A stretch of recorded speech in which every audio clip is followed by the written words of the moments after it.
नमस्कार मैत्रिणींनो, मी प्रियंका। चला तर मग आज तुम्हाला कॉर्न मक्याचे मी उपीट कसे करायचे तुम्हाला एकदम सोप्या पद्धतीने सांगणार आहे। हे बघू शकता तुम्ही, आता मी किसून ठेवलेले आहेत कणसे। कणीस मी आता किसून इथं बारीक किसून घेतलेले ह्या किसणीवर तुम्ही बघू शकता का।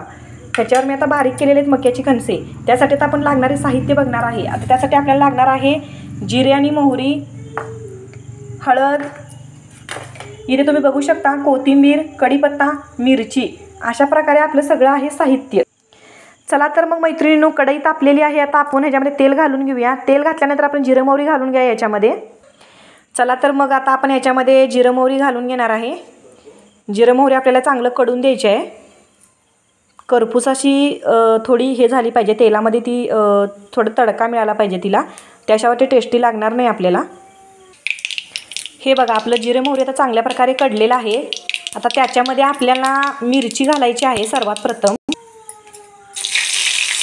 आपण मिरची घालायची आहे। मिरची चांगली भाजून घ्यायची आहे।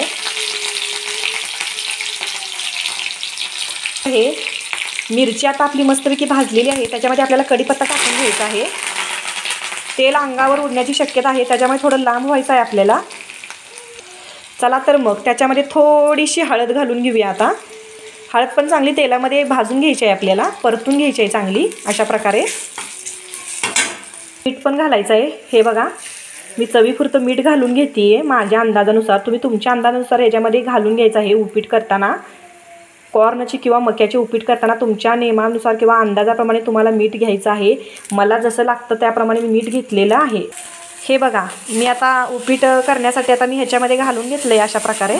आता हे आपल्याला चांगल्या प्रकारे असं हलवत राहायचं आहे। हे आपल्याला चांगलं शिजवायचं आहे। मक्याचं असतं हे, त्यामुळे याला चांगलं शिजायला हवं, नाहीतर आपल्या पोटात दुखू शकतं। मी आता ह्याच्यामध्ये चवीपुरती कोथिंबीर पण घालून घेतलेली आहे आणि चवीपुरतं मीठही घातलेलं आहे आणि आपल्याला असं हलवत राहायचं आहे सतत। मी तुम्हाला दाखवणार आहे शिजलेलं हे कसं ओळखायचं आपण, ते आपण खाऊ शकतो या पद्धतीचं केव्हा होणार आहे हे मक्याचे उपीट। हो का, तुम्ही बघू शकता आता हळूहळू हे शिजत आहे। याला आपल्याला सारखं हलवत राहायचं आहे। हे खायला खूप टेस्टी लागतं, लहान मुलांना तर हे खूप पौष्टिक असतं।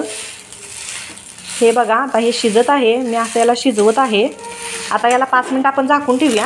झाकून ठेवल्यानंतर हे चांगलं ओपलतंय, मग नंतरनं खायच्या मापाचं होते।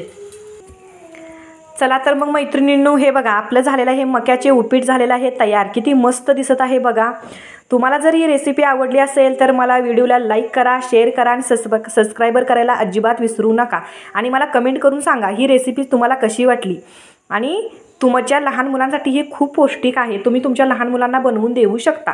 Good night, bye, sweet dream.